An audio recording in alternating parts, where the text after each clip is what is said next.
बीच में मंदिर है, एक मंदिर वहाँ पर स्थित है, वहाँ पर, और एक मंदिर यहाँ पर स्थित है, और एक मंदिर है यहाँ पर स्थित। लोगों से सुना था कि इस मंदिर में एक गुफा होती थी पहले, तो शायद उसको बंद कर दिया है, तो गुरुजी बताएंगे उसके बारे में कुछ। ये जो नील गाय जो जानवर थी, ये दिखे इस जंगल में, सुवन के अंदर। मंदिर के बारे में कि इस मंदिर को मतलब कितने साल पहले निर्माण करा गया था इसका? 5000 वर्ष पुराना बताते हैं। तो दोस्तों हम जा रहे हैं विरूपाक्ष महादेव मंदिर, जो कि रतलाम से 20 से 22 किलोमीटर की दूरी पर स्थित है, जिन्हें भूल भुलैया वाले महादेव भी कहा जाता है, और जहां प्रसादी के रूप में महिलाओं को खीर पिलाई जाती है उनकी संतान प्राप्ति के लिए। तो इस मंदिर से जुड़ी सारी पौराणिक कथाओं के बारे में बात करेंगे। और हाँ, इस मंदिर को हज़ारों साल पहले बनाया गया था, तो सारी जानकारी लेंगे वहाँ चलकर। तो वीडियो के एंड तक बने रहे। और यहाँ से आएगी हमारी बस, और इस बस में बैठ के हम जाएंगे बिलपांग। दोस्तों वो आ चुकी है हमारी बस, बिल्कुल इसमें चलेंगे, वो बिलपांग जाएगी, बिलपांग।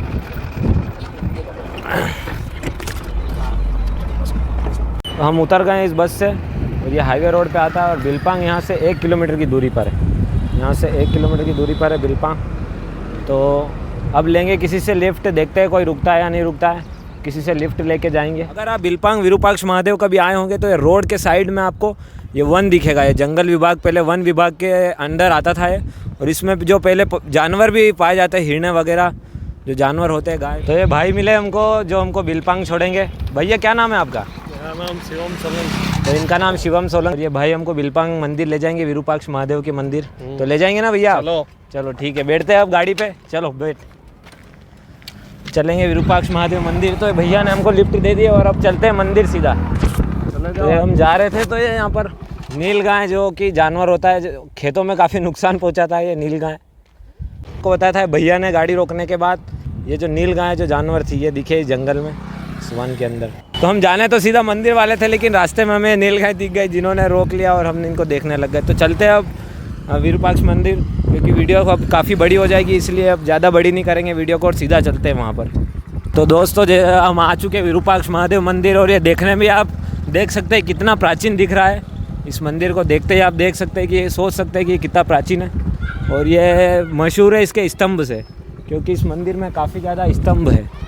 इस मंदिर में आप देख ही सकते हैं कि इसका जो पत्थरों का जो साइज़ है वो भी काफ़ी बड़ा है, और ये काफ़ी प्राचीन मंदिर है, इसके बनावट से ही देख सकते हैं आप। तो चलते हैं इसके अंदर और देखेंगे।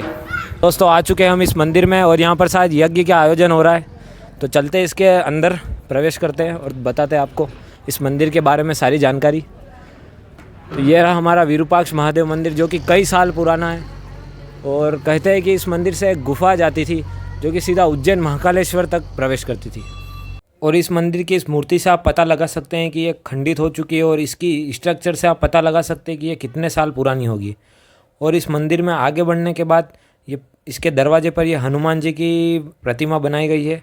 एक तरफ हनुमान जी की प्रतिमा है, और दूसरी तरफ जो है गणेश जी की प्रतिमा बनाई गई है। तो आपको इसे झुक के जाना पड़ेगा। तो चलते हैं इस मंदिर के गर्भगृह में। जैसे ही मंदिर के आप प्रवेश करेंगे, आपको इस बोर्ड पर आपको सारी जानकारी मिल जाएगी कि विरूपाक्ष महादेव मंदिर किसने बनाया था, कब बनाया था।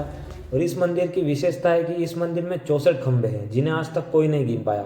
मतलब एक एक खंभों पर नारियल रखकर भी गिना गया, लेकिन कभी 62 आते हैं, कभी 65 आते हैं। एक्यूरेट खंभे कभी भी कोई भी नहीं गिन पाया।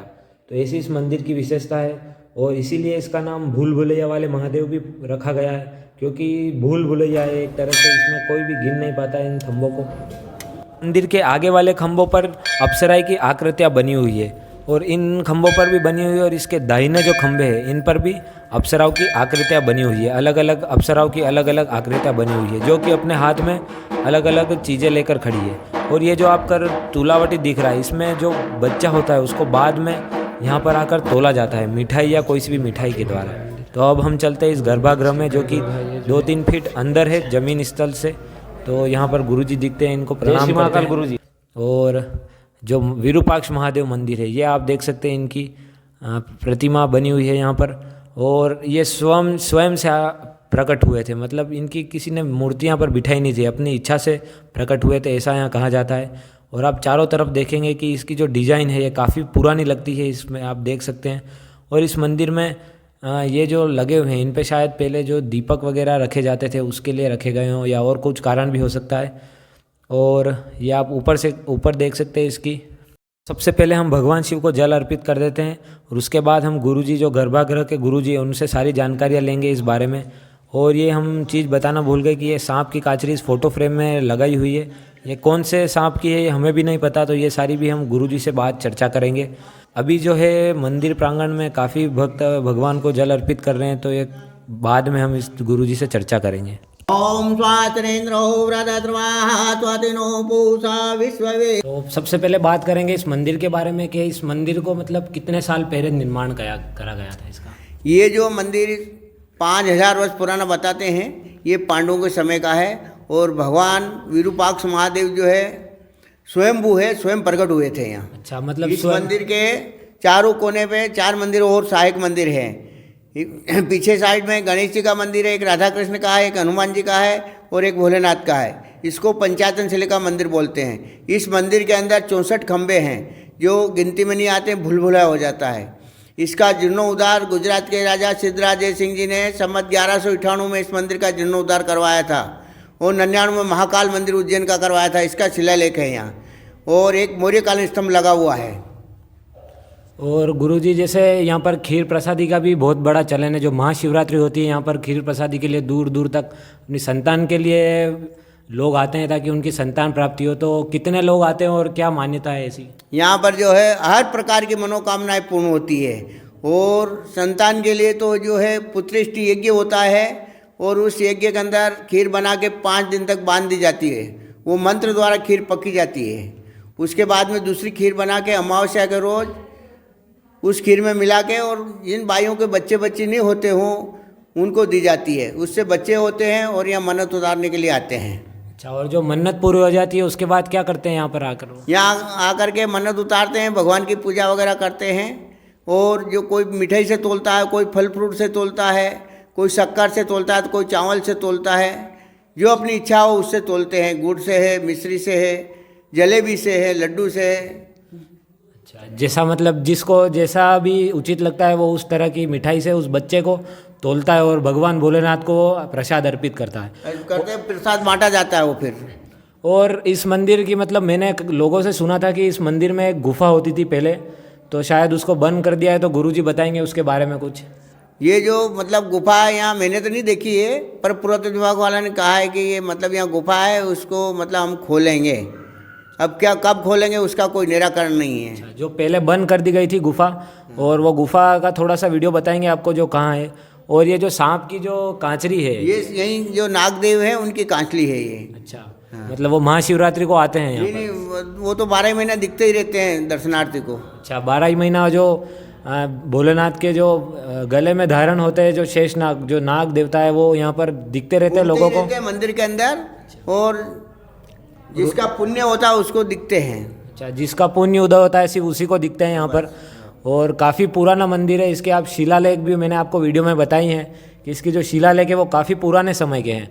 और भी गुरुजी कुछ इस मंदिर की। और ये जो शिलालेख है, एक मतलब चांदमली सेठ थे, उनका मकान बनाया गया था, उस नीम के 6 फीट अंदर से ये शिलालेख निकला था। अच्छा, 6 फीट अंदर से निकले थे शिलालेख और उनको शिलालेख गाड़ रखा था। ये मुसलमानों के टाइम पे तोड़फोड़ कर रहे थे मंदिरों के, तो किसी ने छिपा दिया था इसको।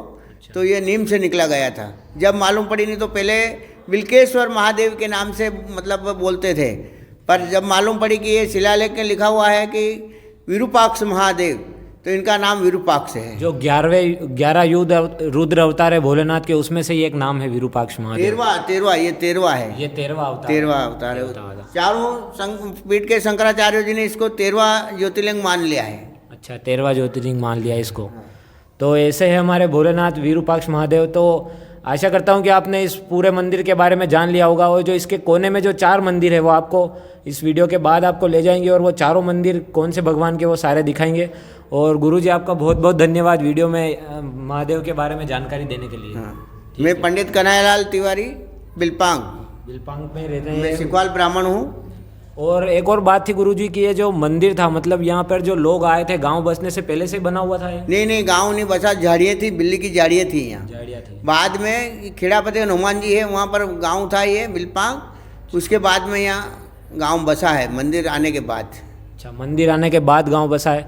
और हमने जो आपको पहले वीडियो में बताया था यहाँ पर वन विभाग भी है, वन विभाग विभाग है यहाँ से 2 किलोमीटर 2 किलोमीटर की दूरी पर। तो वहाँ पर पहले जानवर भी होते थे बहुत सारे। जानवर तो आज भी बहुत जानवर है। अच्छा, बहुत जानवर है आज भी। पर ठीक है, तो इसी के साथ हमारी वीडियो काफ़ी लंबी हो जाएगी, तो आपको मंदिर दिखा के और फिर वीडियो को अंत करेंगे और गुरुजी का आशीर्वाद ले लेते हैं। आयुष्मान हो, धनवान, पुत्रवान, लक्ष्यवान।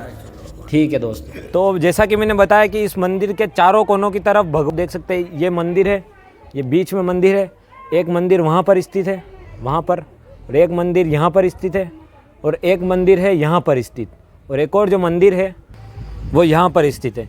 तो चारों इस विरूपाक्ष महादेव मंदिर के चारों कोनों पर अलग अलग भगवानों के मंदिर स्थापित है। ये थी आज की हमारी विरूपाक्ष महादेव के बारे में सारी जानकारी।